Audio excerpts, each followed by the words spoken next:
আসসালামু আলাইকুম। ফাজালে সাদাকাত হইতে পরাজিত হুজুর সাল্লাল্লাহু আলাইহি ওয়াসাল্লাম ইরশাদ করিয়াছেন, কিয়ামতের দিন মানুষকে আল্লাহ তাআলার সম্মুখে পেশ শাবকের ন্যায় সুবড় তুচ্ছ হিসাবে উপস্থিত করা হইবে। তাহাকে আল্লাহ তাআলার সম্মুখে দাঁড় করানো হইবে। সেখানে জিজ্ঞাসা করা হইবে, তা আমি তোমাকে সম্পদ দিয়াছিলাম, ধন সম্পদ দিয়াছিলাম, তোমার ওপর বড় বড় অনুগ্রহ করিয়াছিলাম, তুমি আমার নিয়মসমূহ দ্বারা কি কাজ করিয়াছ? সে আরজ করিবে, হে আল্লাহ, আমি অনেক সম্পদ জমা করিয়াছি, উহাকে খুব বৃদ্ধি করিয়াছি। যে পরিমাণ সম্পদ ছিল, উহা হইতে অনেক বেশি বৃদ্ধি করিয়া দুনিয়াতে রাখিয়া আসিয়াছি। আপনি আমাকে দুনিয়াতে ফেরত পাঠিয়া দিন, আমি ওই সমস্ত কিছু নিজের জন্য সঙ্গে লইয়া আসিব।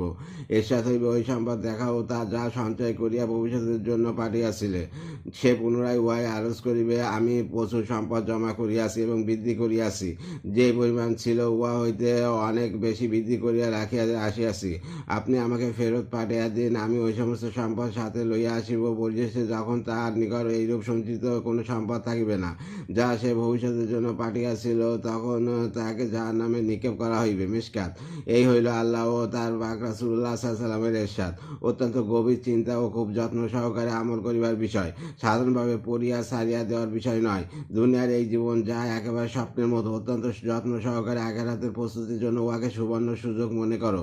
আর যত বেশি কামাই করিতে পারো, কামাই করিয়া লও। আল্লাহ পাক তাআলা আমাকেও তৌফিক দান করুন। আমিন।